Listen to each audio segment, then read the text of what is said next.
Hey, it's Friday the 13th. Happy Friday the 13th, Yeah, what everybody. can go wrong? It's Blair and Barker. What can go wrong? Happy Friday, everybody. Not a thing.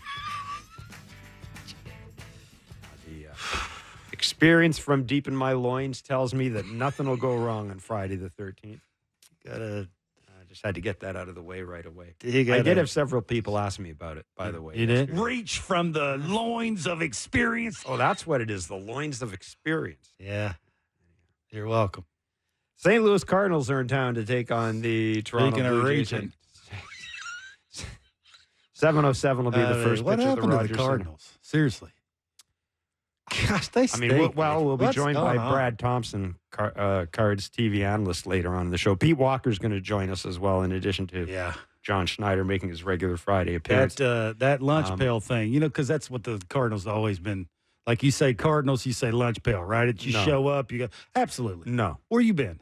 I think Cardinals, I think fundamentally sound team. That's lunch pail. No, that's that's like not. taking your lunch pail to work, and I'm going to outwork you, and we're going to out-fundamentally you. That's not lunch That's pail. not even a word. Yeah. It's like, we're just going to out you. That's everything. Where'd that go? Like, Well, man, that's like. I don't know.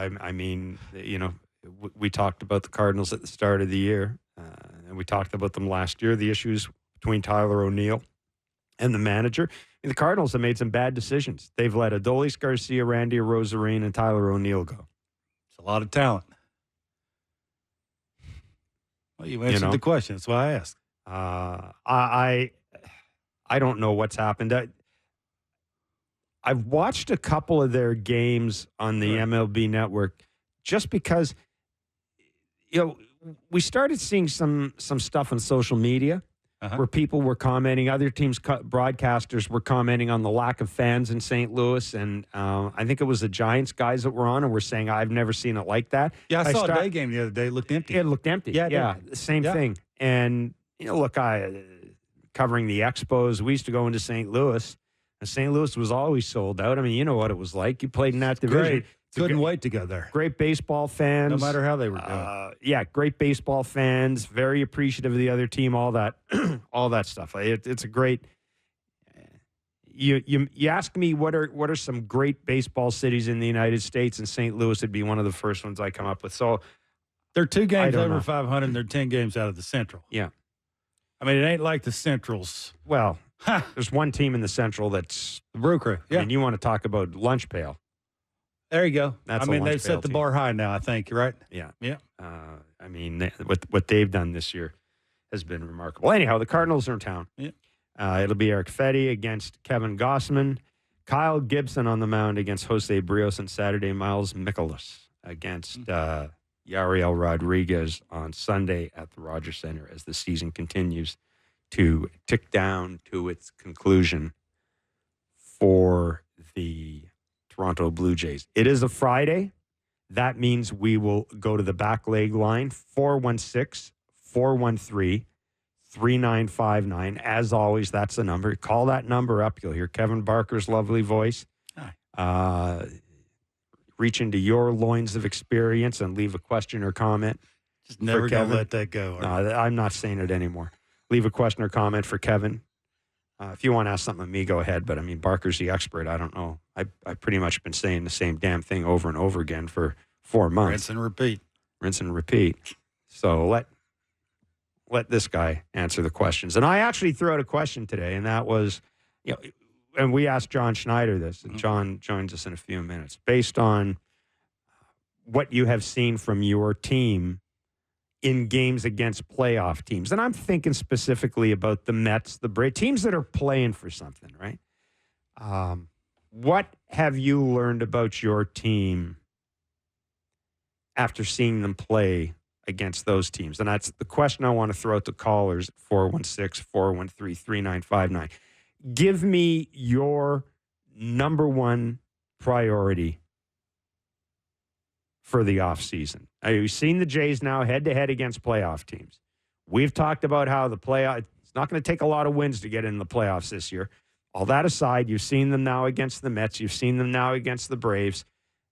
What do you think separates the Jays from playoff teams? What do you think is the primary source? What, if you were Ross Atkins, would you do in the offseason? And please don't say resign. Because that's too easy, and I already did it for you. Take that back. So I want concrete answers. Only one? Just one, yeah, because I guess, Good luck. One ain't gonna do it. One sounds like fifth place. No, your top. I said your top priority. The first thing you want, number one. Oh, I know that there's 4 or 5 things, but the number one thing, is it a lockdown guy in the ninth inning? Juan Soto. There you go. Bing, bang, boom. Answered that. End of story. Let's move on. Juan Soto.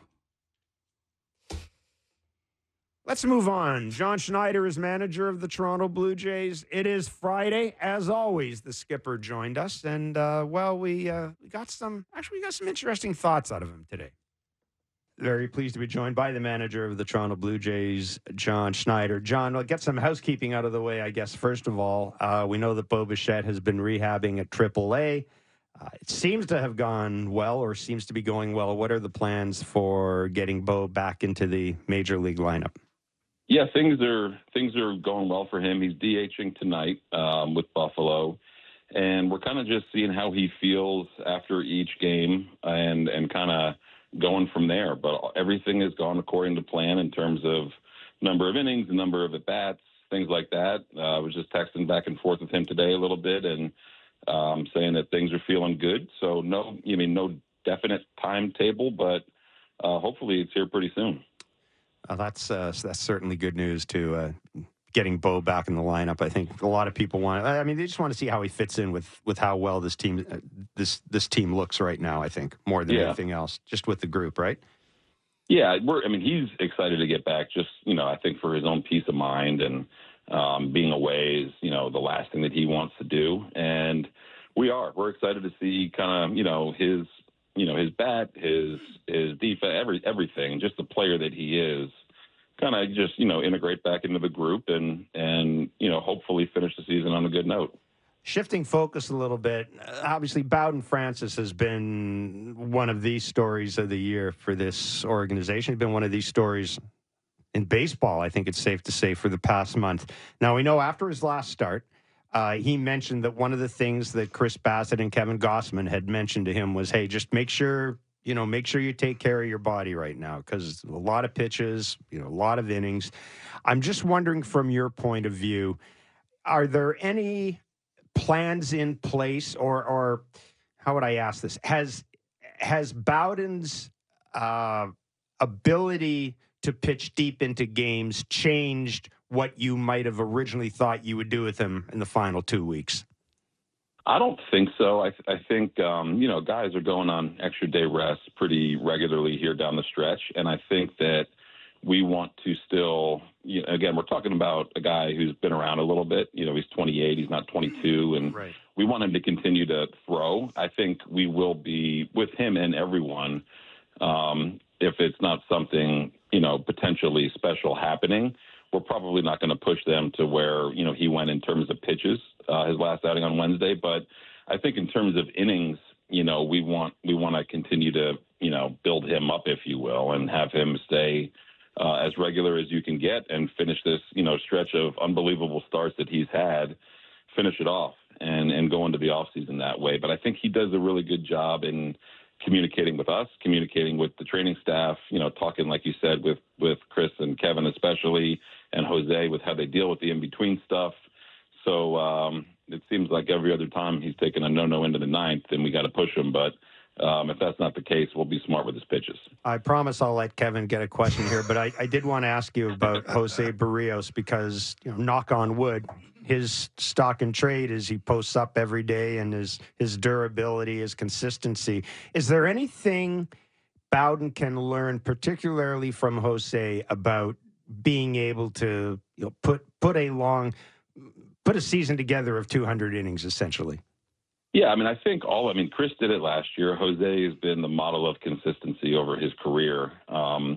I think that just they're all a little bit different in terms of, their workouts, how they take care of themselves, their throwing in between But I think having those two guys, especially, to bounce ideas off of, is great. And, if people were able to see what they do in between every start, they'd be amazed. And I think if people were to see what José continues to do on a day in, day out basis, and that goes into the off season too. I mean, this guy is, very well deserving of his nickname, the Machine. He is very, very diligent with his work. And I think that, what Bowden has realized since he's been back into the rotation is there's little things he can take from each one of those guys and put in his own routine. John, what makes Bowden's fastball work so well?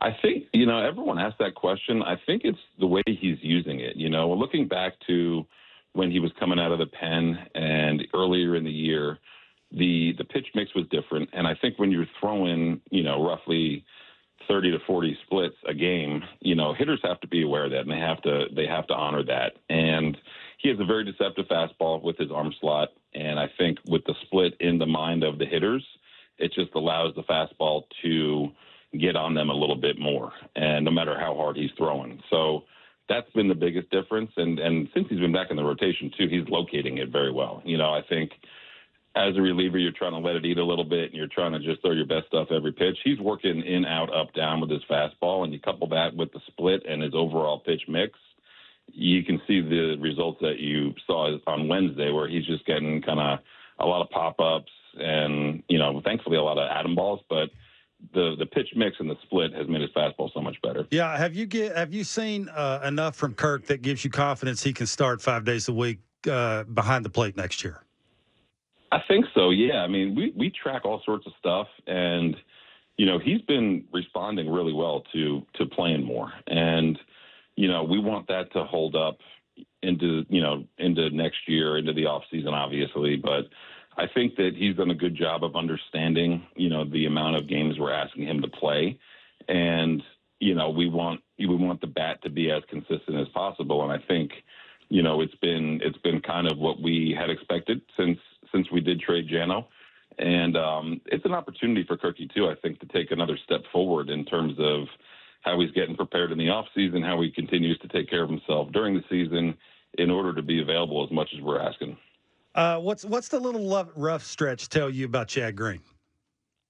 That pitchers are human, and that it's going to happen. I think there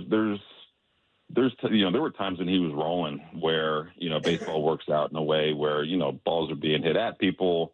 Things kind of go your way for a while. They don't go your way for a while. If you want to look at it, the slider's been a little bit different, a little bit more out of the zone as opposed to in the zone. And that catches up to you quickly when you're throwing an inning at a time. So, it's part of baseball. Chad's about as proven as they get in the game in terms of relievers, especially in this division. So you try not to put too much into it, but there's some things I think with his slider, especially, we're just trying to tighten up. And I really do think that, a guy like him, things even out over the course of a year, and, hopefully they even out pretty quickly here down the stretch. John, you've had a run of games now against teams that are either in the playoffs or, on the cusp of the playoffs. Do games against those teams, do you follow them a little more closely than other games because, those teams are kind of where you need to be? And if that's the case, what do you take away from games like the games you played against the Mets and the Phillies and the Twins? Yeah, and even Atlanta too. I right, think Atlanta. You do. I mean, and it's stuff. It's brought up a whole range of conversations with not only the young guys but with veteran guys too. And I think that you want to see how guys respond in certain situations. Yeah, for sure. But you take a lot of, you're trying to take positives out of things. And we've been in, I think, every game but one or two, like kind of down to the last inning or two. And how can we learn, and how can the guys get better at certain areas that are going to make a difference when you are fighting for a playoff spot or where you are in the postseason, and any little thing is going to, shift the momentum of a game. So I love the fact that we're right there, and you want these guys to realize, not just realize that, hey, this is a situation that's going to turn a 1-run loss into a 1-run win. But you want them to continue to get better at the actual, physical part of it too. But it's been nice to see kind of the way that they've arrived at that area, and it hasn't gone our way late it seems like lately. But you do pay very close attention to those spots. We talk about them all the time, both after and before the next day's game. And you gotta continue to try to get better because of it. Speaking of veterans, Gosman's strikeouts are way down, as you well know. What do you think the cause is, and should we be concerned?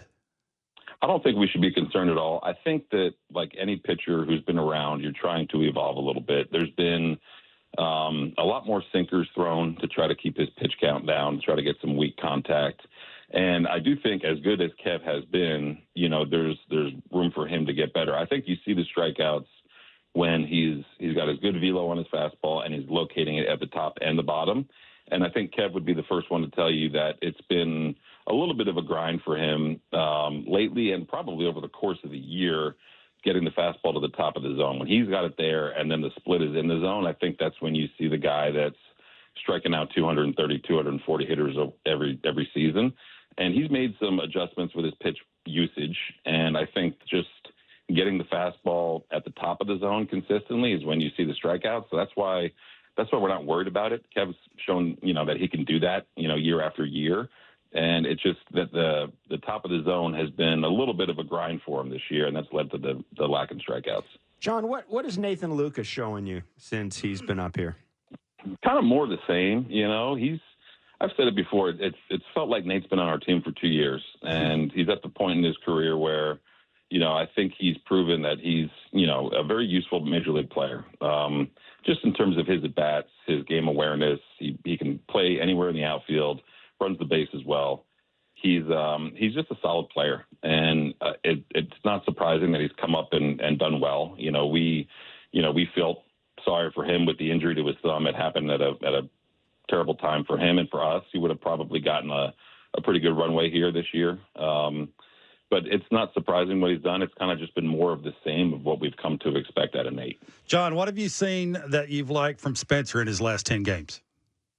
Adjustments. I think that he's kind of at the point where, 85 games or so here, and, went through a little bit of a tough stretch in August, I think at the beginning of August. But he's been impressive with, understanding his plan every single night against the pitcher, and then being able to adjust, in game. And I think that's obviously a really good trait for any hitter, especially a guy who's kind of figuring out the league as he goes a little bit. So it's really cool to hear him talk every day about what he's trying to do. He understands where he can cover in the zone and what a pitcher's trying to do to him. So that's been the most impressive thing, is kind of just his consistency with his work and his plan. And, the power is kind of, ticked up obviously here lately. And that's something we hoped would come, because, it works out sometimes where that's kind of the last piece of a hitter's, toolbox, if you will. And the fact that he's showing it is really encouraging. John, as always, we appreciate your time. Thanks so much, and go get him. Thanks, buddy. Yeah. Thanks, guys. Appreciate it as always. Take care. It's John Schneider, manager of the Toronto Blue Jays. So there you go. 7:07's the first pitch tonight against the St. Louis Cardinals. Interesting thoughts I thought about Kevin Gausman in particular. And yeah, I think for me, I think it's the consistency of the velocity on the fastball. That's a big deal, right? I mean, the more I have to cheat a little bit to catch up to the hitter, that allows him to miss a little bit more with the split finger. A lot of the times it's just not splitting. I mean, there's just no other way to say that, right? And when he's searching, and even he's getting made fun of from his teammates, right? It was when everybody else doesn't have their velocity, you're getting Gausman. Chris Bassett said he asked me if I was on the Chris Gausman program or Kevin Gausman program. Can he pitch like Chris that Gausman next year? No.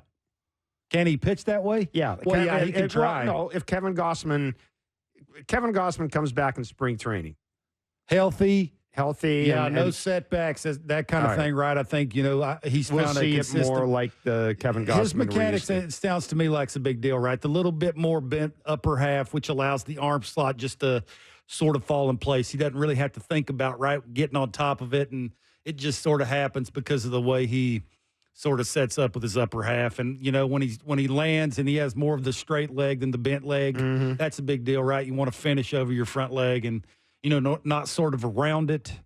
I think when it's around it, the velocity's not there, and just the ball, especially the split finger, doesn't go where he wants it to go. And then he has to throw it's more of a two-seamer than it is a sinker. Yes. I mean, it ain't sinking. It's two-seaming. No, and when it's two-seaming, that stays on the barrel, and that's why he's not getting as many swing and misses that he's like to get.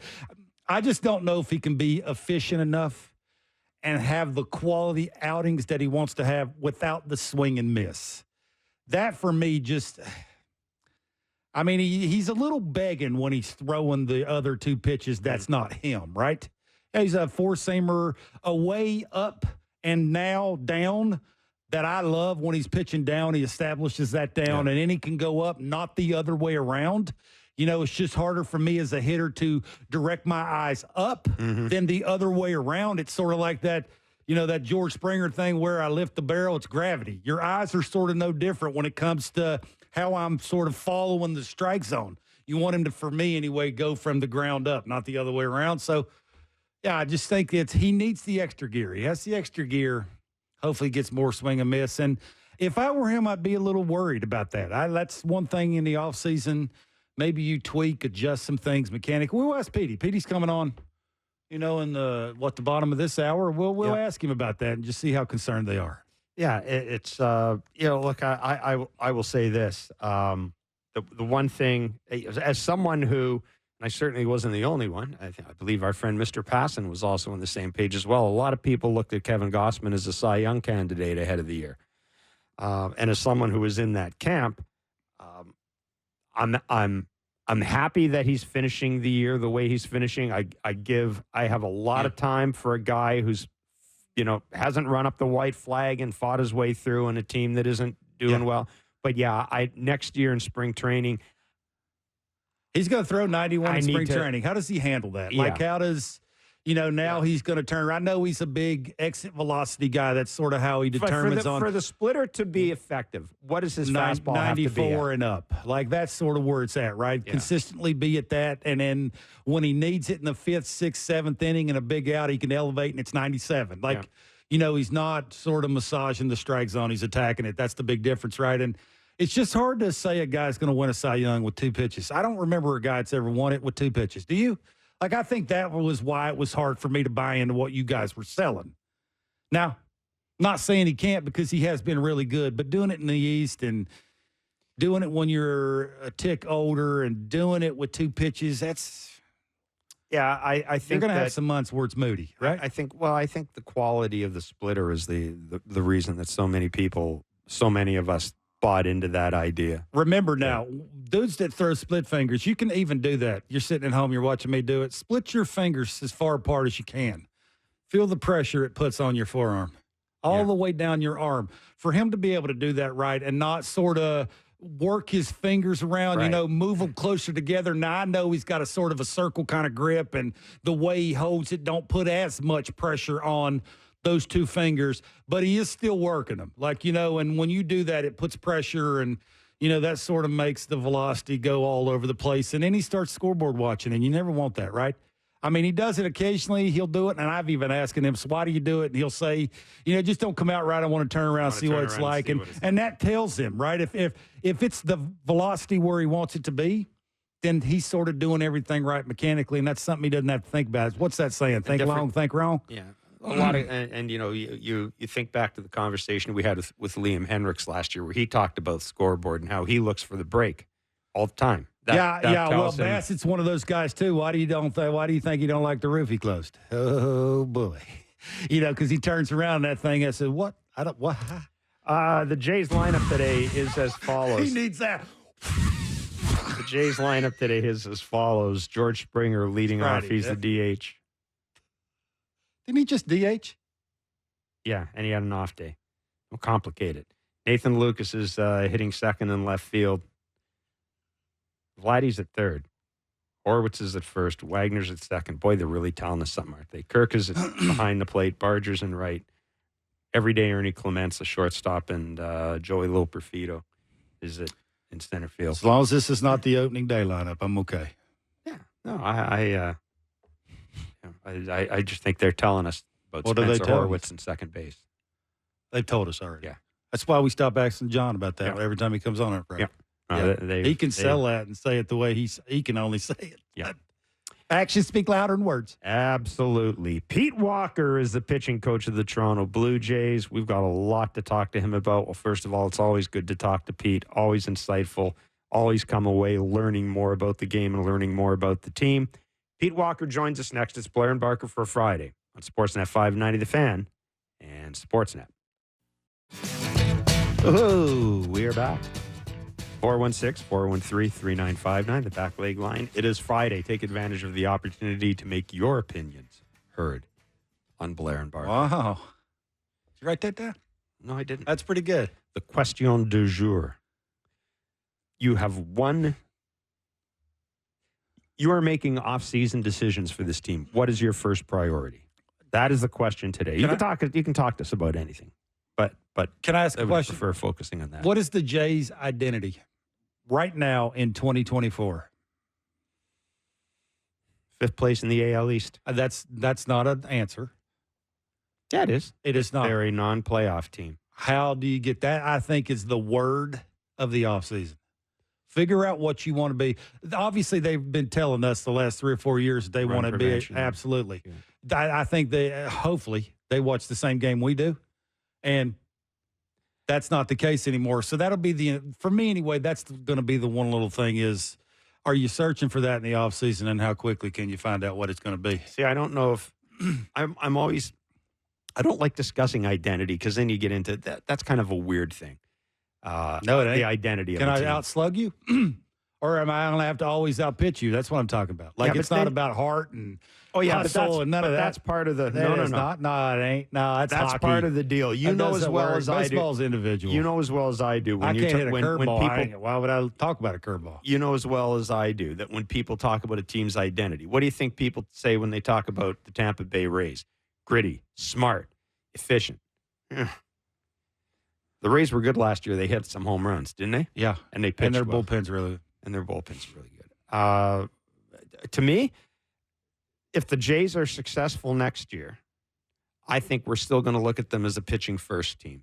Pitching first, starting pitching, and bullpen. Yeah, but I think they should need to have at least a chance to have a couple of weeks where the pitching staff can be. I agree. And still win a bunch of the games they're supposed to be winning. You're asking me what is most likely to happen?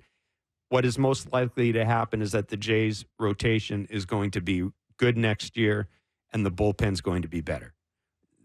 That I have more faith in that than I do necessarily in the lineup being improved. So the lineup you read out today is going to be close to what you're reading out opening day and opening week. No, me? Okay, yeah. Let's just. I think I'm going to say. Where's Bo hitting? I'm saying Bo's here next year. Me too. I'm looking at this lineup. Springer's going to be in it. Kirk's going to be in it. Guerrero's going to be in it. Just me. I think Loperfito's in it if it's a right-handed starter. That's about it. Clement's on the bench. I don't know about Barger. Wagner, I'll buy into the bat-to-ball skills, sort of. The other guys, I don't know. Spencer Horwitz. Yeah, maybe Spencer. I don't think he'll be my first baseman. Maybe Spencer's going to be the everyday second baseman. Maybe they've already made up their mind. They want to see other guys, or they're showcasing other guys, right? I mean, basically, I was having a conversation with Caleb yesterday, and Caleb brought up a good point when he said all a second baseman has to do is be able to turn a double play. Can Horwitz do that? Like catch the ball from a third baseman and throw it to first. I think he can. That's all he has to do. That running up the middle, throwing on the run, cross your body, or strike to first. Okay, again, though, But I think you also have to look at what the lineup will look like when all the pieces are in here, and there is a possibility that Will Wagner's skill set, again, the bat-to-ball stuff, will profile better in a lineup. I don't know. I know Springer's going to be in the lineup. Hopefully not leading off. I know Guerrero's going to be in the lineup. He might be at third base. That, frankly, wouldn't surprise me. Mm-mm. I know Kirk's going to be behind the plate, and I think Loperfito is going to be given every opportunity to play himself out of an outfield spot. Yeah, I just wonder about the conversation with Vladdy when it comes to playing third every day with not having a contract. I don't know. What's the conversation going to be like in the offseason? I think so I'm going to do you a solid by moving to third because it makes our team better by you going out and being able to get a first baseman. What it all? Yeah. And I'm taking one for the team. Well, you're not paying really me? because what it does, if you can play, maybe if you can play third base, maybe if you can play third base, you're opening Devers money. So, I mean, maybe, but you're taking a chance if you're not very good. Okay, I'm still on the fence about that, whether I feel like, hey, because that's the way fans of the Blue Jays are going to take it. Man, look at Vladdy. He's doing a solid. You haven't paid him still? Yeah. You know as well as I do. So that's going to be another little thing is how they handle that conversation back and forth. And because Vladdy's a great kid. I mean, I shouldn't say kid. He's a man. He's a great man. Like, he's a team guy. He wants to have fun. He'll do whatever it takes. You know, Bo's at shortstop. Like, they'll have more fun because Bo's back. Hopefully they go out and get a better hitter. Bo will be happy because of that. Hopefully he's healthy. He'll be getting a bunch of hits, getting on base for Vladdy. And Vladdy is this Vladdy from the first day of the season all the way to the end. I don't know about the leadoff spot. That's – yeah, I'd like to see Bo in it. That's me. Put Springer down. I mean, I was about to say you would be okay giving Springer one more at bat than say Bo, Vladdy, or another thumper you bring in here. The answer to that is no. I was about to say the answer is no. I was about to say if I'm going to get that middle of the order bat, the middle of the order bat can't hit leadoff for me. And maybe Bo does lead off. I like. You know what would be ideal for me? What would be ideal for me is if the Dalton Varsho we have seen recently is the Dalton Varsho we see in spring training, because I'd put him in the number 2 spot. Yeah, not me. I'd put him in the number 2 spot. Not me. It's hitting 200. No, but you've talked about how using the field more and all that. Bottom line is hitting 200. What would your option be? Some other guy that's not on the team. Would you put Wagner in there? No. Wagner's at the bottom of my lineup, making it longer, getting on base for the dudes that are getting the extra at-bats. You got to ask yourself, you giving Will Wagner one more at-bat than Vladdy? No, I'm makes zero sense. Like, that's, again, you hit Vladdy second. No, I wouldn't, because of what he's doing in the 3-hole. Yeah. He's happy there. He doesn't feel rushed there. You know, he don't like the 2-hole because, say, you know, he's at home, he's got to run in there and be in a hurry. Sounds silly, but who cares? Well, clearly makes him happy. Clearly, the top of the order is going to require some thinking. But Bo leading off. I like it. I'd be okay with that. Yeah, absolutely. I'd be okay with that. The top of the lineup, 1 through 5, has to get better. It just has to get better. It can't be anybody that's fighting for a job right now in the top 5 spots. No, you can't have Kirk there. You can't have Ernie Clement there. You can't have Dalton Varsho there. Like, they went down this road already.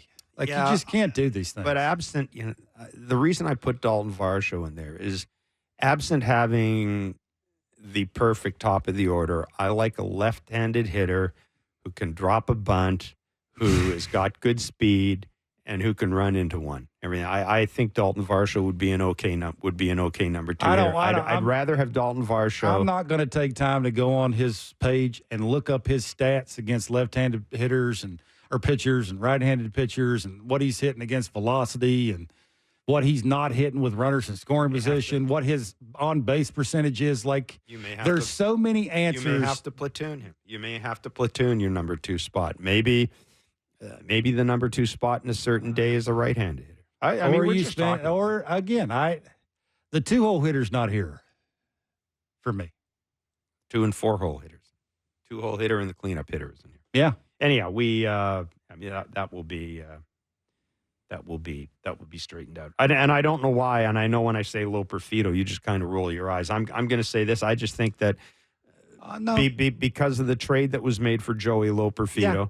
Yeah. I'll say this, if this front office is back intact, which we think it will be, they've got a lot of Joey Loperfido represents him play. He's a good left fielder hitting 8th.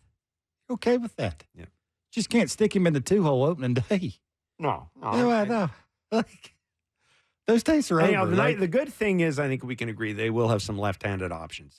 You can tell, like, teams that don't have, like, the length of just quality stuff on a pitching staff has trouble doing it to both sides, right? Like, you don't throw a slider to a lefty because of bat path. Now you have to throw a breaking ball. You got to have feel for a breaking ball. A slider's a grip it and rip it pitch. Like, That's what balance of your lineup does. It makes it real hard for a pitcher to have to go both sides of the plate, change speeds, and do different quadrants with the fastball. Like, that's why the really good teams who have a legitimate chance of winning the World Series does it. So you put pressure on decent pitching. I mean, there's more decent pitching than there are great pitching. Let's be honest. There is. So, yeah, that's what it does. And that's why I think that's the fun part fans are talking about. 7:07 will be the first pitch tonight. Kevin Gossman will be on the mound for the Blue Jays. Eric Fetty for the St. Louis Cardinals. Pete Walker is the pitching coach of the Toronto Blue Jays, and he joins us on Blair and Barker. Pete, thanks so much for doing this. We appreciate you taking time out from your schedule to talk to us so close to game time.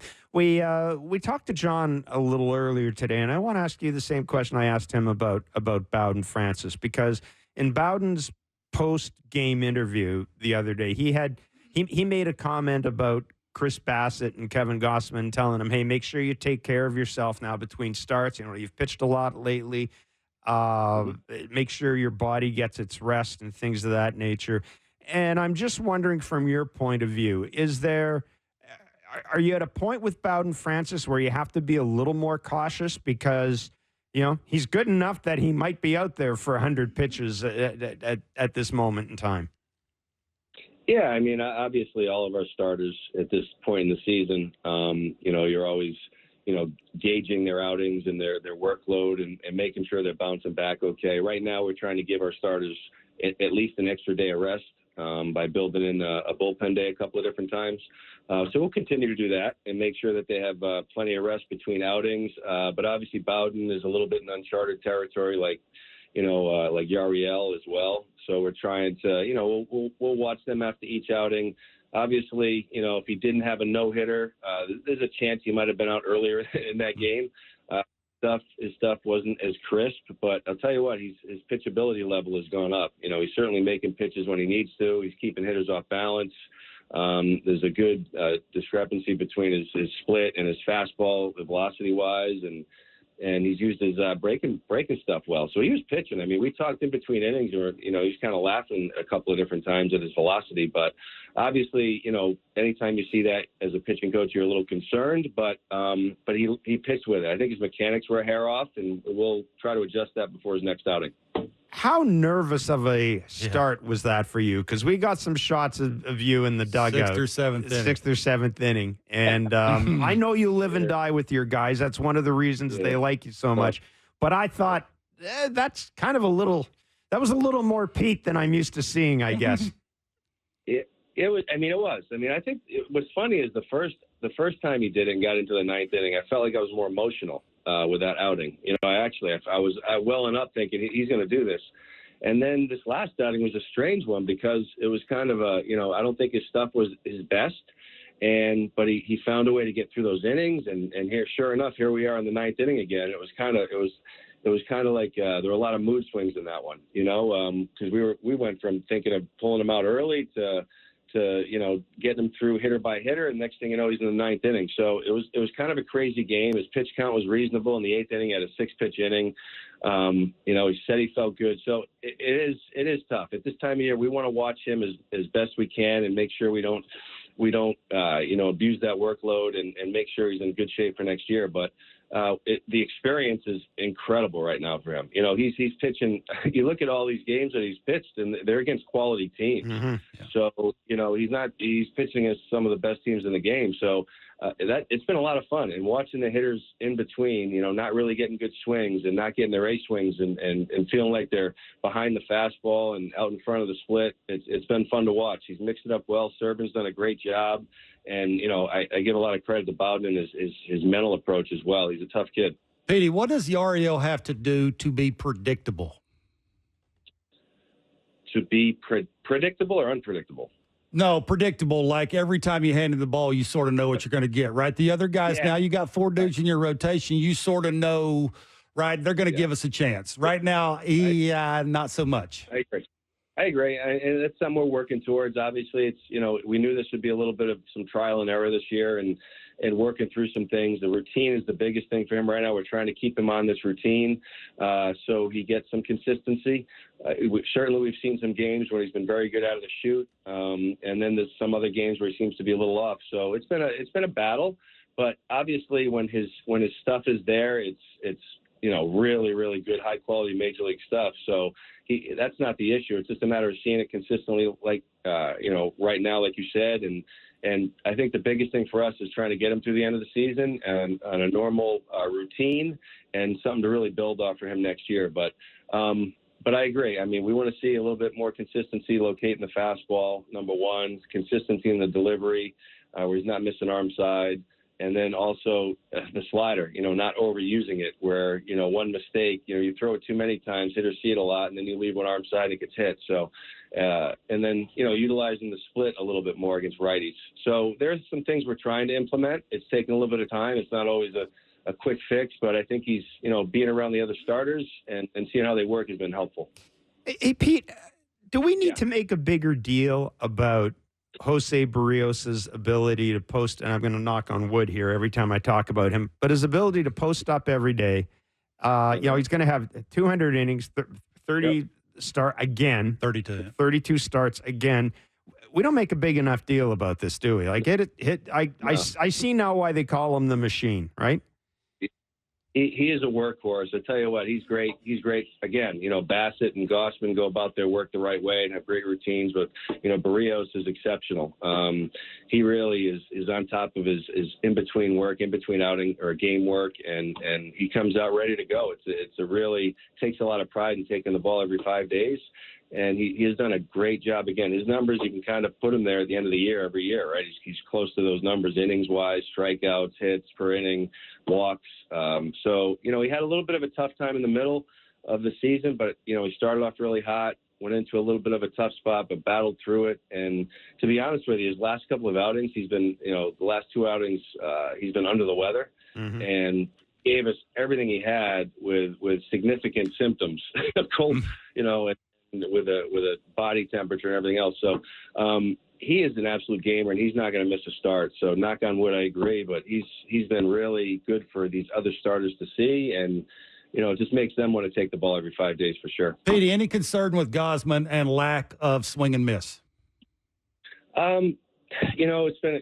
I wish I could get into all the details and variables there, but he's battled through a year that's been a little bit not the norm for him over the past few.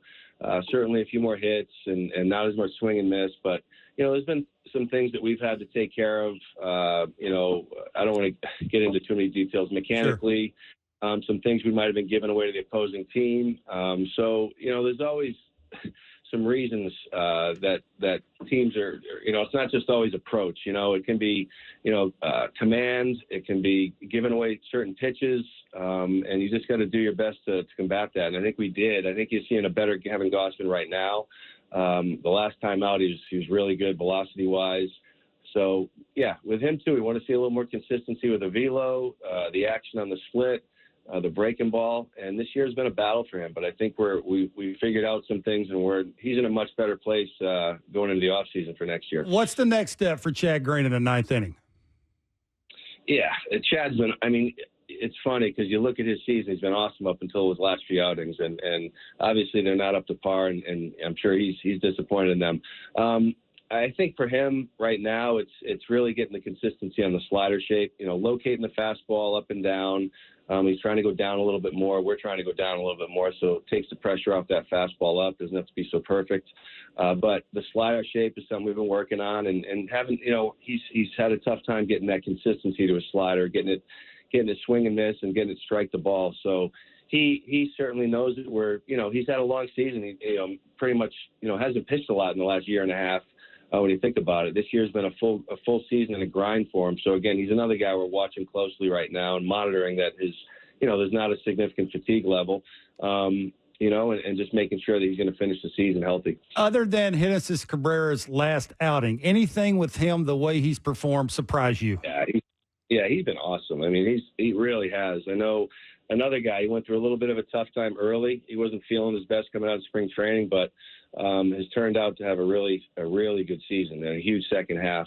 Up until that last outing, yeah, he's been exceptional. I mean, he's attacking the zone, throwing strikes, something that's always been, an issue with him in the past, with past teams, I guess. But, he's really pounding the zone with his fastball, using his 4-seam and his 2-seam.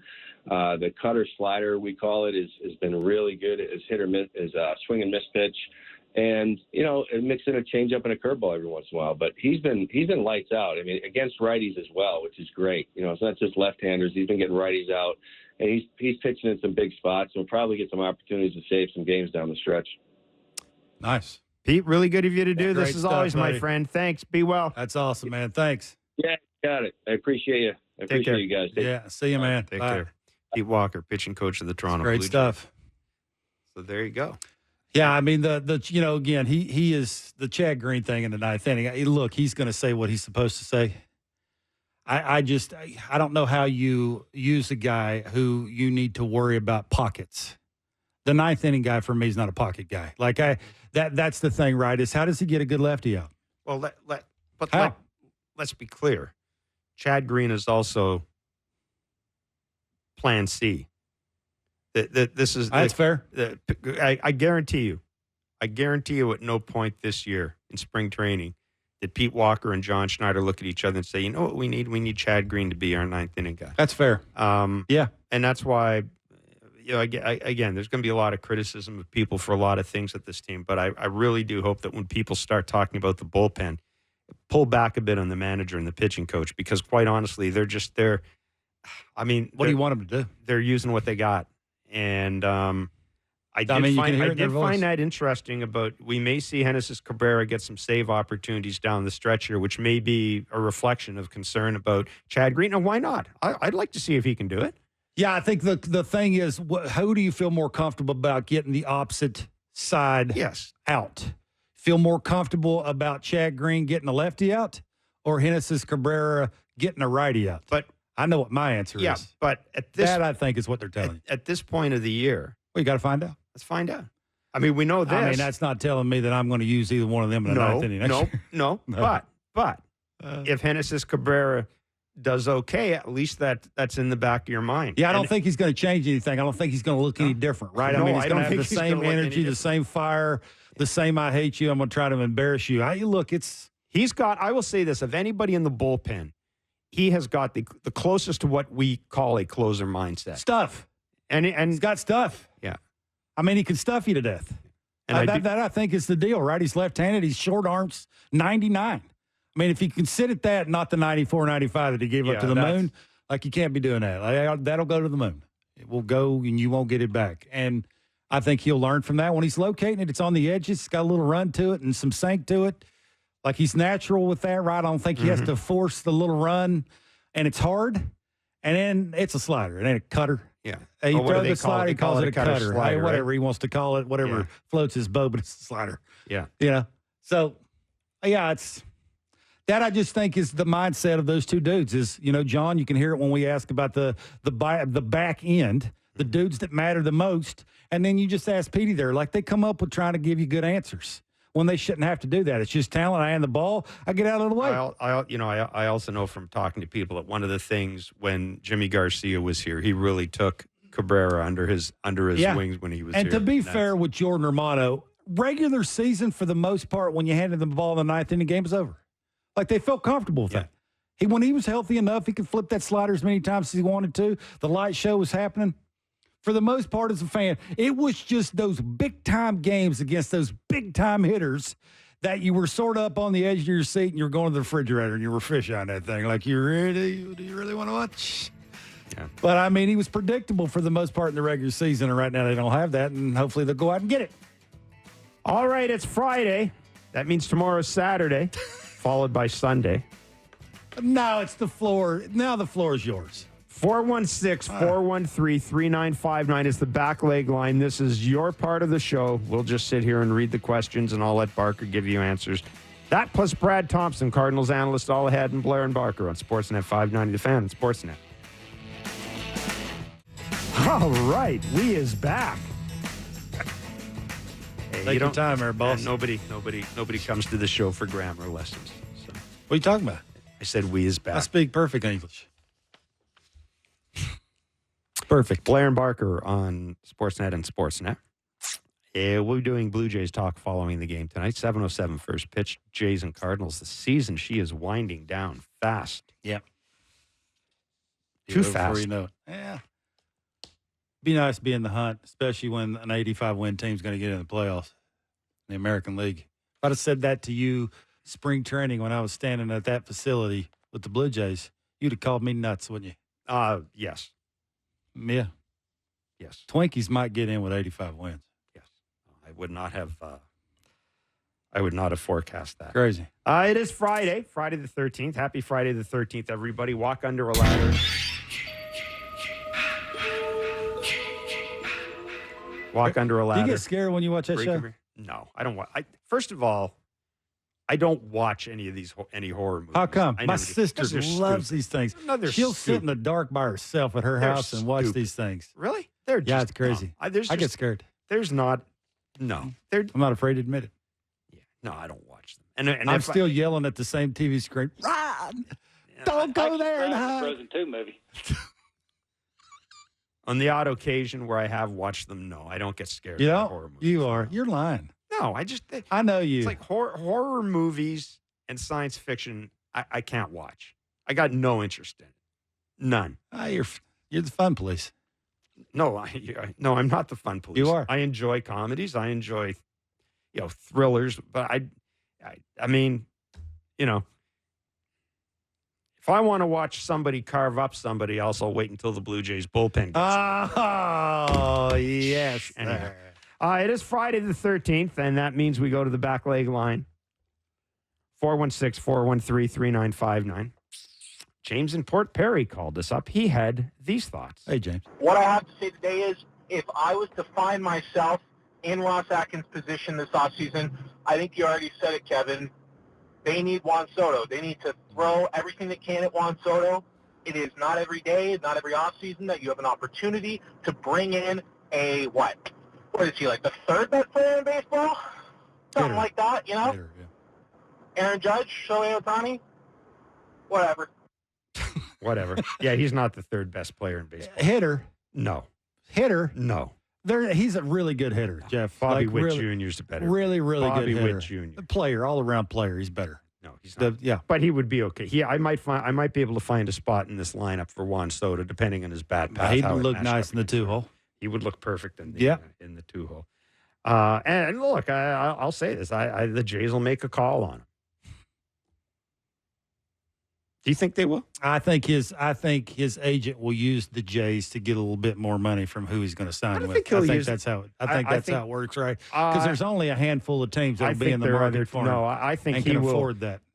I think he will end up using the New York teams against each other. I think and the other three teams that are involved. I think the Jays will call on it. And I'm only basing that on what the payroll is right now. I've seen nothing to suggest that payroll is going to be slashed or anything. And they should. If there's one thing, that one move would make them way better. Yes. If it was only one move, yes, that's it. Yes. And then when the season started, you would even give him a hall pass to piece the bullpen together. You get that dude, then expectations go up. Well, Bo would be happy. Vladdy would be a better hitter. Everything would be better. Yeah. Does he sell tickets in this city? No. You're a Jays fan. You're coming. The city don't work that way, I don't think. Yeah. No, unless they're in the playoff hunt. Like, 2015, 16, I think that would sell him. Yeah. The beard and the flipping. And that was one of the, the Edwin Bird, like that sold. That was one of the reasons that's special. After Shohei Ohtani didn't come here, to me, there was no other free agent option. Yeah, that was going to make them better. Fan, you're coming to a game. Yeah, you're not. I don't think any of you would have rushed out to buy tickets because Cody Bellinger signed here. Nope. But I do think that it's important that this team have a winning product on the field. I do too. I think.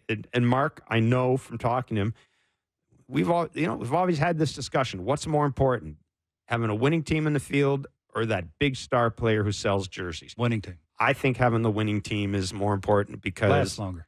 I remember when this team had big star players on the team and people were coming out to watch them play because they were weren't winning. Good call, James. Louise in Moncton, New Brunswick. What pitch, Kevin, do you think is the worst on a pitcher's elbow. I've heard curveball. I've heard changeup. I realize you weren't a pitcher, but I'm sure you've heard a lot about, what it is. And Jeff, to answer your question, the biggest need is bullpen pitching. Thank you very much, guys. Thanks, Louise. Always good to hear from you. Yeah. I think that first question's hard to answer. Obviously, anything that you have to pronate or extend and try and force spin, it's not going to be the easiest. But I do think it is hunting velocity. I think that's it, right? It's max effort. I don't think fluidity is not a thing anymore. Like, it's just not free and easy, and I kick it and it just comes out hot. Like, I ain't forcing to get the velocity that I want to get. I think that's the answer. I'm not – obviously, breaking balls, split fingers. Again, I just say hold your fingers apart. And put a ball in there. You don't even have to do that. But put a ball in there. Yeah, obviously you got to practice that, right, that the ball actually sort of just forms to the inside of your fingers. But it's just split your fingers apart. You can feel it down your arm. So, I think it's all the above, but I do think the one for me is the velocity. Hunting that, forcing that is the hardest. Let me ask you this.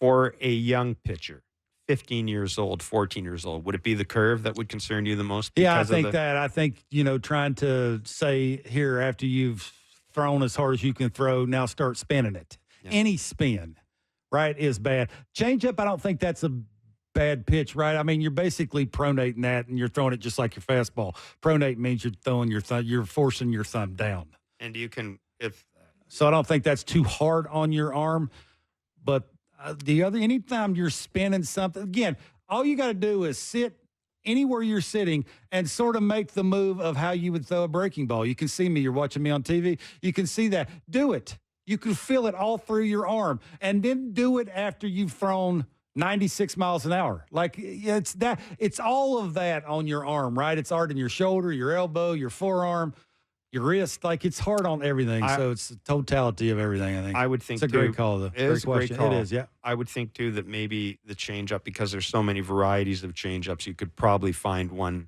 that's it's sort of just, it's the grip, right? It's putting it far into your palm as you possibly can and throwing it like you throw a fastball. You want the same arm speed. So as much as being hard on your arm, not so much as the spinning part of it, the split finger part of it, and the actual max effort of trying to hunt velocity all the time. Timothy in Vancouver.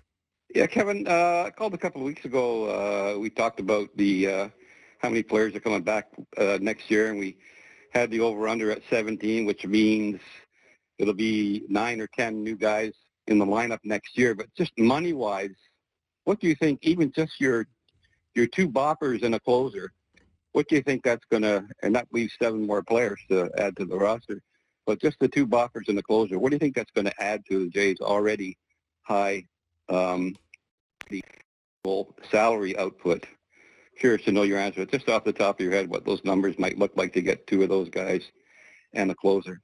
Yeah, I mean, Have a great day, guys. Yeah, I mean, it's a great question. You get to say a Soto. I mean, I think we're throwing that against the wall. That probably won't happen, but just say him. Say it starts with a 500. That's 50 a year. Like you say getting 10 at 500. Like, it's numbers like that. I think the high-end guy is going to cost you some money.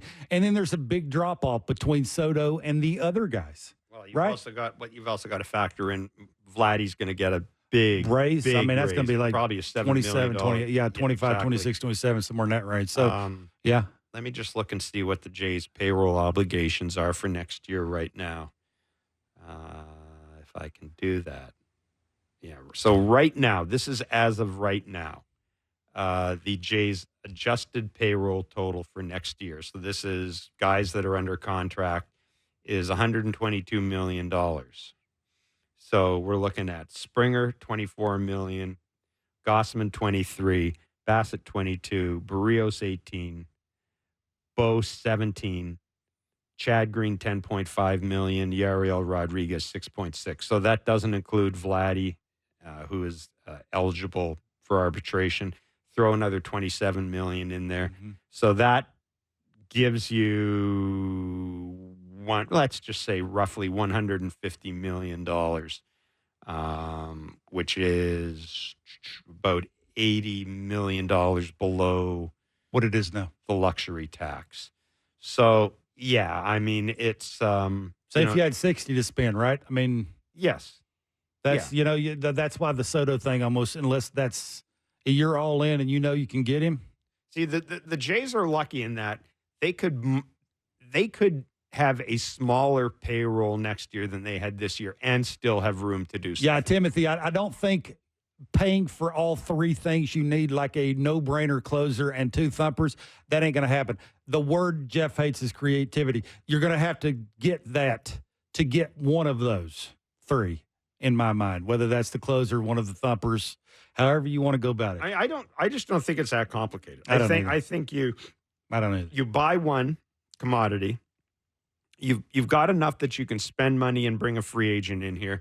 I think you trade for the other guy, and this is just me. I think you put the bullpen together a variety of ways. Maybe you find another Jimmy Garcia, and it is amazing how good your bullpen can look if your closer is really, really good, or if he's really, really good, or just really, really good, just consistent.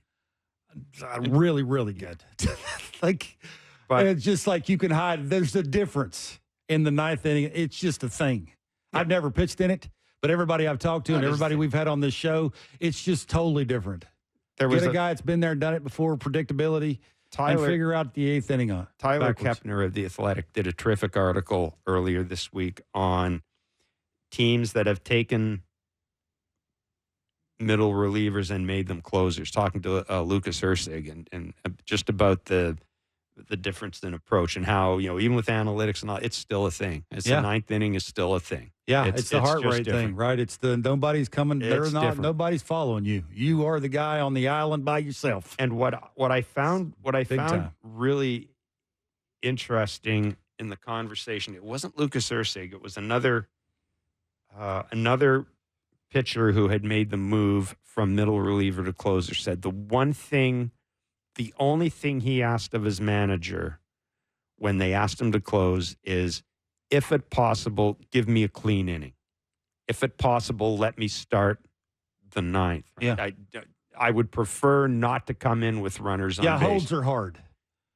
They are, right? Yeah. And it's sort of that routine, and, just when you run out, it's you. Yeah, against everybody else. It's that thing, right? And I think they thrive on that. That's what I said. And I think a lot. And for the most part, I don't know. I haven't looked. I think Chad Green mostly has come in with clean innings for the most part. Has he not? Yeah. I think since he's been the closer, he has, right? The established ninth inning guy. So, Jim and Hamilton. On Monday, one of the first things Jeff said, maybe it was just off the cuff, talked about in the offseason trading Barger. And I'm thinking, what's this guy thinking? We've been looking for a power guy from the left. I know he's not doing as well as he could be doing forever. And now we got somewhat of a power guy from the left, and you want to trade him. Horowitz, somewhat of a power guy, hitting good from the left. Clements, don't need to talk about him. So many young guys on this team. Who do you really keep? And with this cadre of young players, do we need to go and get two thumpers? Or do we only need to go and get one thumper and then fill in the bullpen? I look forward to your thoughts, gentlemen. Well, I mean, if it's Juan Soto, then you need one thumper. If it's not Juan Soto, you need two thumpers. I mean, Jim, I'll just ask you this. Where would you be comfortable playing Addison Barger and having him hit on a championship team? There we go. I'm not... Like I said, this seems to me, that because of the year it's been, it seems as if we've traded everybody at some point in the season. I don't care if they don't trade anybody. I really don't. But I think we have to understand that Wagner, Horowitz, Barger, they can't all be on the team next year. Schneider, they just can't. That's not good. You don't want a fun, exciting team next year. You want a winning team. As much fun as this has been, they've not been winning. They haven't beaten good teams. It's looked better than it's been, or than it looked earlier in the year. That's true. There's more going on. There's more action. They're more fun. That's right. but they're not winning more games. They're just not. And they were one of the first teams eliminated from their division race. Them, the Angels, and the White Sox. Ouch. I mean, I don't know where else to go. Yeah, it's a fair point from Jim because we have been talking about the left-handed hitters and they're young and they can hit fastballs. But because of the three guys they got in the rotation and the dude that's standing at first, I mean, you owe it to them to if you're going to do this, do it. Like you've tried this, piecing it together and bringing in dudes, and hopefully, fingers crossed that Kirky's flipped the corner and George Springer's going to do whatever you think George Springer's going to do. That's over for me. Like this is sort of the last straw. We've tried all that. Now we ain't trying that no more. We're piecing these guys in there, and we're surrounding them with dudes that we know are going to show up, and hopefully a couple of them are going to drive in 100 runs. Brian in Penticton, BC. Good. Just got a quick question for you. Love the show. Thanks, Brian. You mentioned before if we signed Vladdy and Boda long-term, we wouldn't have much money to add anyone else. And I thought, why not use the Los Angeles Dodger model where you sign Vladdy to $30 million a year, say, and defer it so he's only really at $21 million, and Bo, I don't know where he'll end up, maybe $23 million. And that moves down to about 16 in salary cap dollars. And we've got to fight fire with fire. Bo will be making 17 next year and Vladdy over 20, so it's not much difference. And we should be at about 175 million next year, so that should give us about 75 million to spend elsewhere, which shouldn't be hard to go get a Santander and maybe a Walker on first and find a backup catcher and 3 relievers.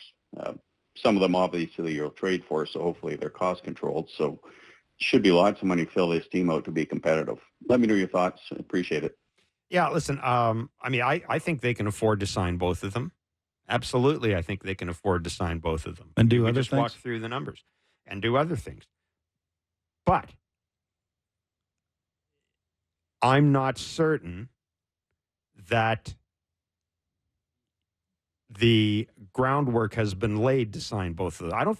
I'm not certain they both want to be here. Yeah, or the organization wants them both. Yeah, there. or the organization's they basically told you, I think, what they think the chances are of signing these guys. But yeah, I mean, it's sure. Let's give Vladdy let's give Vladdy $35 million or whatever. It's great when it's other people's money. So let's give Vladdy $35 million. Let's give Bo, I'm just going to say $23 million. That's $58 million. Yeah, they can still put a team together and go under the luxury tax. They might have to be creative. Barker's favorite word. Maybe you end up moving one of your pitchers. I mean, it's always a possibility. But no, I don't think in the short term the money's not an issue. I don't even think you would have to backload it with Vladdy. I think you could get it done without having to get too cute. Mm-hmm. I've thrown this out there. Maybe you throw some opt-outs in because they're both relatively young. Vladdy's a free agent at 27. I say to Vladdy, you know what? Let's give you an opt-out after the 4th year. If it's not working for us, working for you, you go back into the free agent market at 31. Sure. New CBAs in place. They all do that. I think that's more likely to happen. If it was going to happen, yeah. But, yeah. I'm on that side. I think if it was going to happen, it would have happened already. I mean, that's a very thought-out call and very educated, but I've seen nothing to indicate it's going to happen. Yeah. Ken in Windsor, Ontario.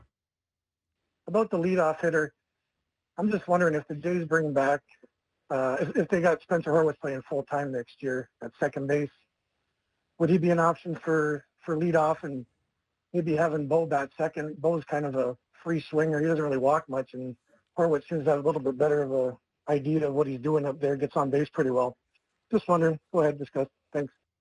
I mean, I hadn't thought of that. Yeah, I think you got to remember, too, you got to sell this to your team. Forget about what we think. Forget about who we think should lead off. You got to sell it to your team. You can sell Spencer Horwitz leading off in front of Bo, Vladdy, and 2 other thumpers. Say it's, I don't know, Santander and whoever else. Like, You're giving Horwitz an extra that you got to remember, too. You know, George Springer right out the gate is going to be like, really? My response Mark, no, you wouldn't. You would look at him the same way I just looked at you. When you're no, you would. That's not the way business and rich people work. It just ain't. So selling that ain't gonna work. So again, it's just you don't have to. I can sell Bo Bichette leading off to George Springer and still get the best defense in right field I can possibly get from him when he does play. Like that's what you're trying to get off to a running start next year. And the way you do that is put everybody that's really good at hitting right up front. And if I can add length to my lineup with a lefty who can hit lefties and righties and can occasionally hit a 3-run homer in the 6 hole and, can DH and play a little first and play whatever position he plays. Like I just think you got to remember too, how do you sell it to your team? Jeff in Rivers, Manitoba. Hey, take it easy with Friday the 13th. It can't be that bad a day. I got married on that day. Ooh. Just thought I'd let you know. Yeah, it's a good day. But you guys can carry on. Just wanted you to know that. I got a question now. There you go, Jeff. It's baseball related. I love Jeff. When the bullpen is warming up, is that mound that they're pitching on to that back catcher that's in back? Is it the same height as the one that's on the field? Yes. That's all I wanted to know because I was thinking sometimes you see these bullpen pitchers come in and they can't find the strike zone. Heart rate. And I was wondering if maybe the height was different. And that's why they have a hard time trying to locate the strike zone. Or maybe they're just bad. I don't know. Well, yeah. That's a great call for Friday the 13th. No, it is the same size, and for the most part, it's heart rate and the only thing is what they're trying to get through. Every pitchers will tell you every mound's got a different feel, right? And yeah, it's more about landing spots, right? Exactly. That's the difference. Is it just feels weird? It looks taller. It feels taller. Yeah. It feels shorter. It's not. It just feels that way. You're surrounding, like, how far away the on-deck circle hitter is. Like, there's all these things when you're looking at the catcher. It just makes the mound feel different. But, Jeff, that's a fair question. No, I mean, you could sort of relate why they're bad to the size of the mound and the bullpen. They're all the same. If they weren't, they'd injure themselves. They're not smart enough to make adjustments. They're just really not. Like, I mean, you give them a lot of credit. They're not. They're throwers, not pitchers. Most of them dudes coming out of that pen are getting paid to throw that thing as hard as they can. Not to the catcher, through the catcher. Hey, how many games did you play with bullpen mounds on the field when you were playing? In foul territory. San Francisco. That's the one. I went, yeah. Was it Candlestick when I played? I played the new one. Too. Oh no. I played the new one. They may have had it out there. They may have. I think they've corrected that. It's in the outfield right now. Wrigley did. Wrigley had on field. Wrigley was one of them. The funny story about the Miami Marlins. Great question. We'll have to ask Sampson this. When they decided to move to, or when they first decided to use Joe Robbie Stadium for games, they were going to play some grapefruit exhibition games there the year before. Yeah. God's honest truth. The day before the first Grapefruit League game, they had the Major League Baseball come and look at the stadium. The bullpen behind the fence back there.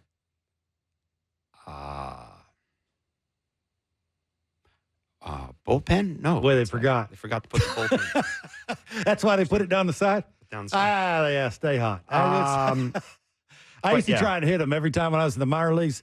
The pitcher down there warming up that I didn't like, that I knew that I'd faced, that either struck me out or acted like he, owned me. I used to try and I was late trying to slap balls over there, trying to hit them, all that kinds of things. Yeah, because that's what they all in the minor leagues most of the time. I think that we're down the line. Oakland must have had it. Now I know San Francisco did. Because I never played no. San Francisco's. Thank goodness. San Francisco's the old Candlestick. They had basically a separate dugout for the relievers. It was a covered area with wire and all. It was enclosed. But they didn't have a washroom there because if I'm not mistaken, the thing used to be you'd see a parade of relievers going into the washroom in the other dugout and going back, and they had to time it. But I miss having bullpens on the field because you saw some great plays. Yeah, some great plays. Leaving their feet, some broken ankles. Leaving their feet. You'd also see some pitchers down there trying to help out their buddies by whenever the ball boy couldn't or ball person couldn't catch the balls that were being hit down there. You would see the pitchers. Used to be more of a thing. I know Montreal had it on the field too. Did Houston ever have one down the line? I can't remember the first. I don't think it was. In the new stadium or the old one? I can't remember. Can't remember if it's down there or not. But generally the bullpen mounds are the mounds are the same. They're uniform, but they do feel a lot different. And Kevin's right. A lot of it is landing, and a lot of it is like the dirt composition and everything. I mean, I think we had Ryan Dempster on one time, and he was talking about how good the mounds were in some cities and how bad they were in others. Yeah. And I actually, you know what? I remember, if I'm not mistaken, Justin Verlander talked about how much he loved the mound in Toronto. He's pitched a no-hitter here, 1 or 2 no-hitters here. And he just talked about how the mound just felt good, felt comfortable here. So I think it's when you put your spikes in the dirt, just how it feels. Yeah. And, when you drag your toe coming off the rubber, like how it leaves the mark or how it doesn't leave the mark. It's not the same thing around home plate, is it? Yeah, it is. Like it's how they, it's how they tamp the dirt and how they, or how soft it is. When they wet it and those things, there's a fine balance, right? You don't want it too wet. You don't want it too hard. If it's too hard, you slip and slide, right? So it's like, some guys got big movements with their lower half. When their foot hits the ground, you don't want it sliding. It can't be too hard. So it's got to be just right. Like there's a fine line. That's why you see the Blue Jays ground crew always out there when we're doing the show and it's an hour after the game and they're just, that sound you're beating hearing. that ground to death trying to get it just right. I mean, it's pretty awesome to watch. That sound you're hearing isn't John Schneider taking his bullpen out in the back and punching them. That is they're tamping down. They earn their money. They're tamping down sure do. The pitcher's mound. They do. Shout out to the grounds crew because I know they watch the show. Yeah, they're pretty awesome. They do a really good job. And they are, but they do give us grief every now and then. Well, they should. They should. I want to do that in the. When do they rake the field during the game? I don't know. I want to do that. What inning? I think it's the 4th inning, maybe. I don't know. Might be the 4th inning. You want to do that? I want to do it. I'm sure they'd let. I'm sure they'd let me do it. Yeah. I'm sure they'd let you. I'd love a picture of that. Brad Thompson is a Cardinals TV analyst, former MLB pitcher. Brad Thompson joins us next. It's Blair and Barker on Sportsnet 590 The Fan and Sportsnet. All right, welcome back to Blair and Barker. 7:07 is the first pitch tonight. The Jays opening a 3-game series against the St. Louis Cardinals. By the way, wanted to thank those of you who sent in questions and comments on the back leg line. We really do appreciate your contributions all season long. We've still got a couple of weeks left in this season as well, but it's something we don't say enough, something I don't say enough in the air, and I think I speak for Kevin. It's one of the few times I can speak to Kevin without him jumping in.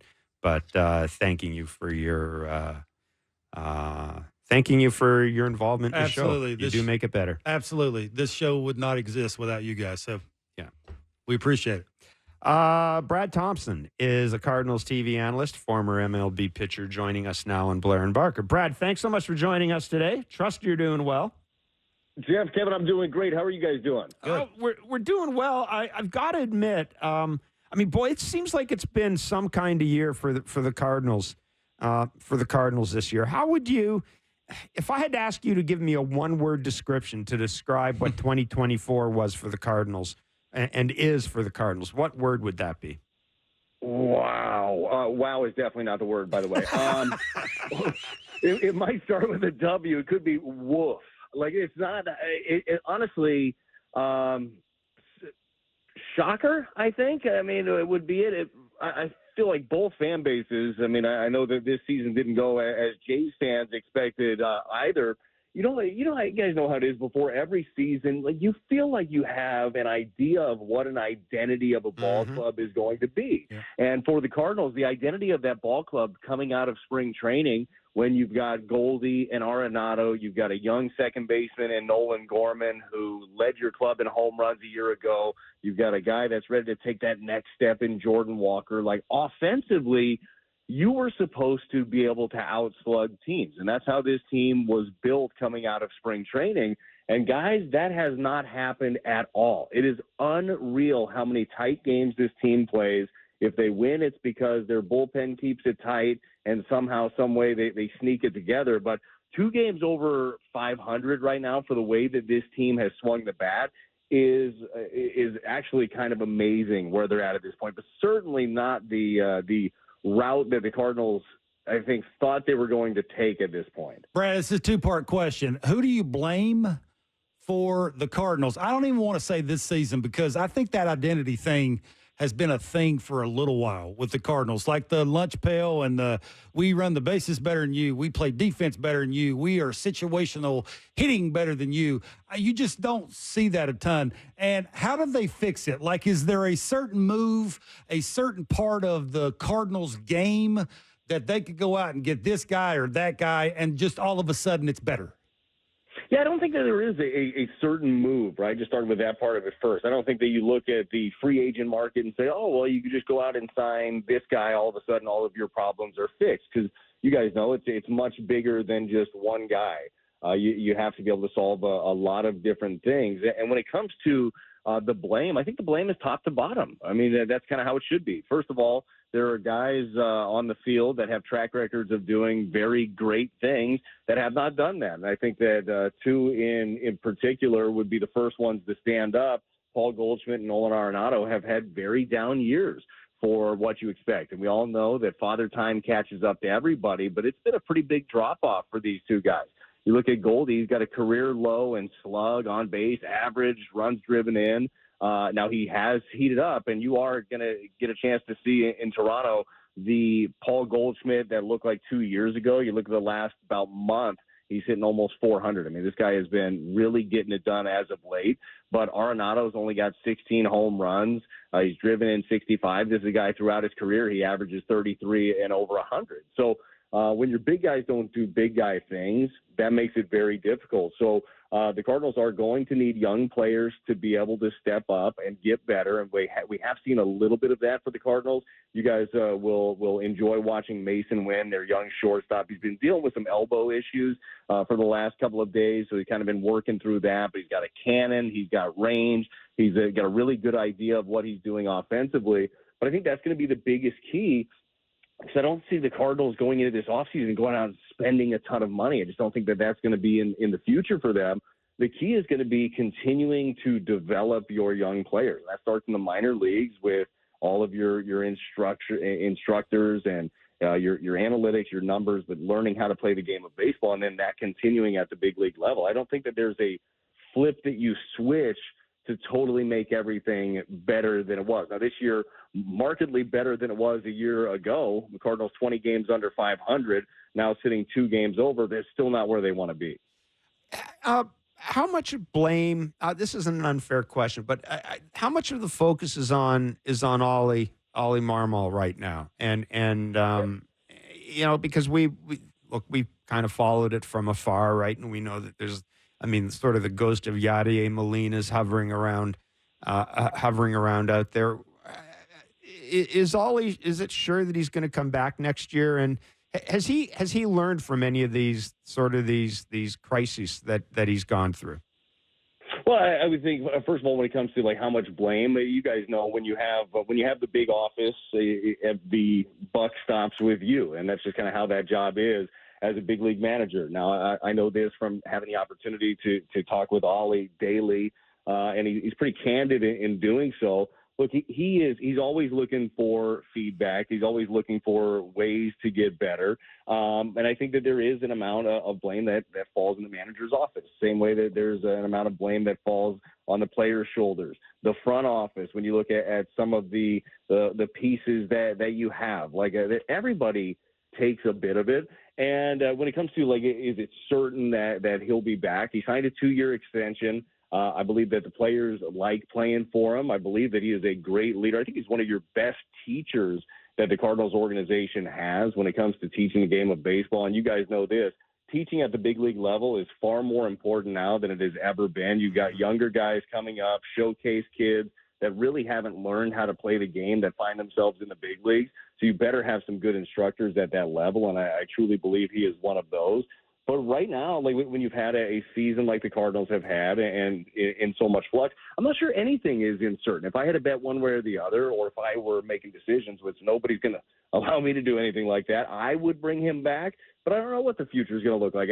I think that when you have back-to-back seasons like the Cardinals have had, you can expect change. And I have the opportunity oftentimes to do some different season ticket holder events. And John Mozeliak, president of baseball operations, he speaks in those. And Bill DeWitt III will speak in those. And, I mean, he's very honest in that. And he's asked about this type of stuff all the time. And he said, look, there will be change. Can't really tell you what the change is going to be, but there will be some sort of change. Now, he didn't make it seem like it was going to be the manager, but you have to shake things up a little bit when the expectations maybe aren't met as a club. Brad, is Paul Goldschmidt a Hall of Famer? I think he is. I definitely think he is. I mean, you look back, and I think that we also all know that the level for Hall of Fame players, I think that we're going to have to change the way that we start looking at some of these, because there's going to be some numbers that guys just aren't going to hit because they don't play as long as maybe they used to back in the day. But Paul Goldschmidt checks all the boxes. This guy is an elite defender, big-time power numbers, and he is still rolling. He still wants to play, by the way, he said, and we'll see, what that looks like, if it's going to be in a Cardinal uniform or not. But I absolutely believe that he is going to be in Cooperstown at the end of it, and I believe that Nolan Arenado will as well. Yeah, I tend to agree with you, certainly with Arenado. I think they're both – you made an interesting point. Given the way the Hall of Fame voting goes now, and given the way people focus on their ballots, I can see them being precisely the type of players that sort of first year, second year, third year, fourth year gain votes, then all of a sudden take the leap over other players. I can absolutely see that. Look, the Cardinals have had a lot of good young outfielders. I don't have to tell you that. They've had a lot of good young outfielders come through the system recently. Where does this crop rank amongst the groups that they've had in recent years? I think that there's, I'm not sure like ranking wise, but I think that there's a lot of intrigue when it comes to this outfield right now. Michael Ciani is an interesting case, and start with him, and he missed a little bit of time with an oblique issue this year, so missed a few weeks with that. And this is a guy, truth be told, he was not on the radar or part of the plans at all coming out of spring training. And there were some injuries. Victor Scott II, a talented young outfielder, tons of speed, 94 stolen bases last year. He ended up getting the nod when Dylan Carlson got hurt, and Dylan obviously was shipped off to the Rays at the trade deadline. But Michael Ciani got an opportunity, and he took off. And he is among when you look at outs above average, defensive run saves, he's one of the best outfielders in the game of baseball. And you'll see the jumps out in center field. The guy is something special out there, and he was starting to come around with the bat as well. But before he ended up getting hurt, but he'll drop bunts, he'll do it for hits, he'll do it for sacrifice. That's the thing in the game of baseball that you're still allowed to do, and it is fun to watch every once in a while a guy that can handle a bat. But a lot of intrigue with him. Lars Nootbaar, they love him. He is an on-base machine. He will take his walks. He knows the strike zone very well. He's got some pop. He fouls off a ton of pitches. He is just a nuisance to an opposing pitcher, and they really like what they have in him. And the wild card here is Jordan Walker. They're giving Jordan Walker runway at the end of the year. You guys know that he was up in the beginning of the year. He got sent back down because he had his struggles. They wanted him to work on some swing things. And truth be told, the swing hasn't changed, and it looks pretty much the same. If you make a mistake to Jordan Walker, middle in, he will punish you. He's a big kid. He's 6'6". He's strong. If you make your pitch down and away, you will get him. And that's just kind of part of as you guys very well know, it's part of the evolution of a young player. You get to the big leagues doing one thing, or any job. You get to the pinnacle doing one thing, you tend to want to keep doing that thing. But when the opposition shows you that they have found a weakness, it is on you to make that change. And I think that that's what they're really waiting for when it comes to Jordan Walker. If you have got a slider from a right-hander down and away, or a changeup, or a split finger, heard Kevin Gossman might have one of those, that is a bit of an issue for Jordan Walker at this point, but he's still 22 years old. They truly believe in the young man and his work ethic and the skill set. But for him to be the type of player, and look around the game of baseball, there's impactful young stars everywhere. For him to be the type of player that they believe he can be, like an organizational guy that's there for a decade, he's going to have to make some tweaks to his swing. I think it's going to be a very interesting offseason for him to see what he shows back. But you guys are baseball guys. Play the game, know the game very well. You'll see his swing, and you'll notice it. You'll see how open he is when he is swinging, and we'll see if he's able to make those changes. Brad, why is Helsley so good, and would they trade him to the Toronto Blue Jays?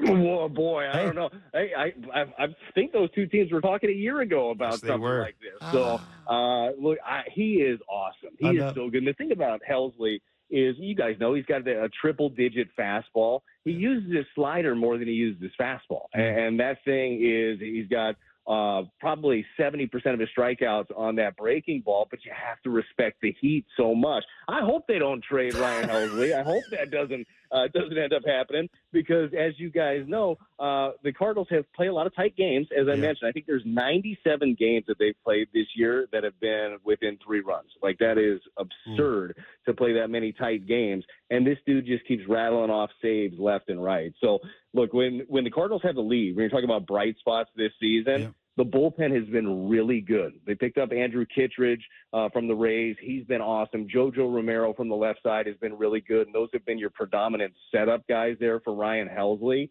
But others have emerged as well. You'll get a chance to see Matthew Liberatore, who, they picked up from the Rays a couple of years ago, have tried him as a starter. He looks like a new man in the pen. He's got like a real intensity about him. He's throwing 97 with a nasty slider from the left side. So the bullpen has been an advantage. But the problem is getting the lead for the Cardinals, because they're one of the worst teams in baseball with runners in scoring position. So it's got a chance to be an interesting series with two offenses that haven't really lived up to the expectations this year. Nope. Brad, really good of you to join us. Terrific insight as always. Thanks, great to Brad. talk to you, man. Guys, I appreciate it. You guys have a great weekend and enjoy the baseball. Thanks, we will. Brad. You too, man. See you later. Brad Thompson, Cardinals TV analyst. He does a terrific job on their telecast. And they're frustrated. You can hear it in his voice. Obviously, he's in tune with everything that's going on. The Cardinals have there's an expectation for excellence there. I don't know.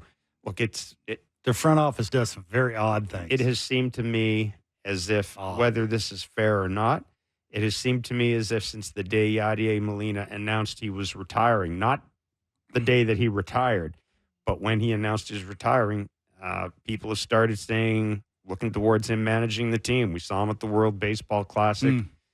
Have you ever talked to him? Yeah. He's I think a manager is only as good as his players. I just think Brad was onto something when the length of talent and the length of living up to expectations. They just haven't done it. I agree with you, but I think there are some markets where it's important that the manager have ties to the organization. Yeah, that's the Cubs. And I think St. Louis, I think St. Louis is one of those markets where they like their manager, and most of their managers have had ties to the organization. You could probably do worse than him. Yeah, I would. Yeah, I would think so. Yeah, but again, your point is well made. And we talked about the outfielders that have gone through that system, and Helsley's got 44 saves. Yeah, and they're like over 500. Okay, I think though the teams they talked about him when they made the Jordan Hicks deal. I think is the last time there was real conversations about him. I still like that deal, by the way, and I'm not going to say what would have happened if Jordan Hicks had decided he didn't want to start and was willing to close. I don't know if the Blue Jays would. Yeah, it's the swing and miss stuff. Do you have swing and miss out of the pen? I mean, it was more sank, putting the ball in play. I don't think you can do that in the ninth inning. Helsley's getting to the point where he's pretty pricey, though, isn't he? In terms he's of 30, he's got another ARB year left. He won't be a free agent until the year after. So, he's okay. I didn't know. I didn't know. I thought he was six of them guys that you picked up at the trade deadline. Yeah, well, I'm not certain the Cardinals necessarily. I'm just kidding, but he's one of them guys, right? I mean that's what you'd be making a phone call for. Oh yeah, yeah. A dude that throws a quadrillion. I mean, that is like. On the other hand, has he had a lot of postseason success? Well, who cares? You got to get to the postseason. It's the American League East. Get in. I'm just saying. Jordan Romano don't throw 100. I'm just saying. 100 plays in the ninth inning. 99 plays in the ninth inning, too. Huh. We just got a couple of weekends left, a couple of weeks left. I know, right? You sad? Yeah, I am. I'm sad it didn't work out the way we wanted it to work out. I was excited to talk about the Blue Jays running in the playoffs, and then there's just sort of now you have to pay those two guys, and man, look at the years that rotation's had. Wow, we were underplaying Alejandro Kirk. Look at his 840 OPS. Brad makes a good point, though. This is kind of a meeting of two teams that have. You would be hard pressed to find two other fan bases as disappointed in their team, like the White Sox fans. White Sox fans probably knew early in the year. Blue Jays the most disappointing team in baseball.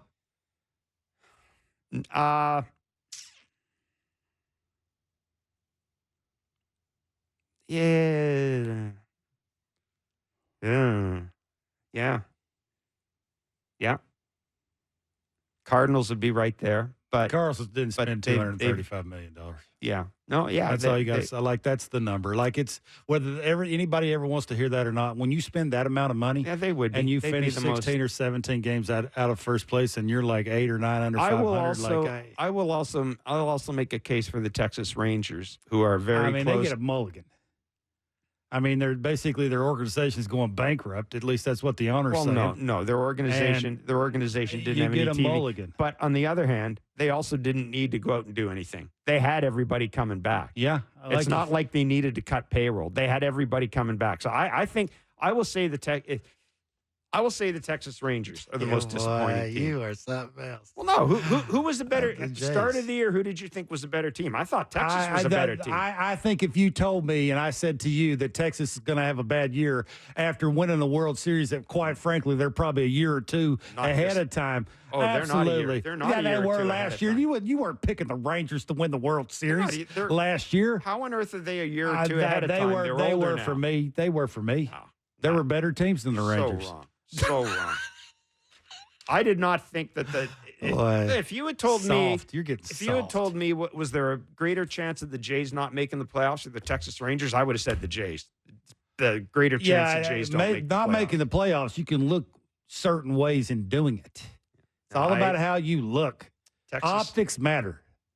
I think you're underselling Texas. How disappointing they would be. I give Texas got a mulligan. They won the World Series last year. Their fans won the World Series. They raised ticket prices. I'm sure their fans they won a World Series last year. Sure, their fans. That makes it even more disappointing. You've gone from a World Series team to a team that's going to be eliminated with 2 weeks left. Who's got a better chance of winning the World Series next year, Texas or the Blue Jays? Texas. Then there you go. Bing, bang, boom. See, that's what I said. This year means absolutely nothing for the Rangers. Absolutely nothing. Because next year, you get your mulligan after. Look at how the Red Sox look after they win the World Series. They fall off a cliff because that's the way it is. It's hard. It's hard to be that good all the time. Next year, who's got a better chance? You've just agreed. Jays or Rangers? You've just agreed that Texas is a better team, and yet you're saying the fact that they aren't basically as bad as the Blue Jays. The blueprint is out. All khakis are trying to do what the World Series team did the year before, and that's why it's so hard to repeat and have quality season after quality season. You're so wrong. I'm spot on, and you just can't admit it. We've only got a couple of weeks left till we go 1 hour. Oh, you take that back. We'll be doing Blue Jays talk tonight. We'll be back Monday if they let us from 4 to 6 Eastern on Sportsnet 590 The Fan and Sportsnet. Enjoy the baseball. Enjoy the weekend. Fan pregames next.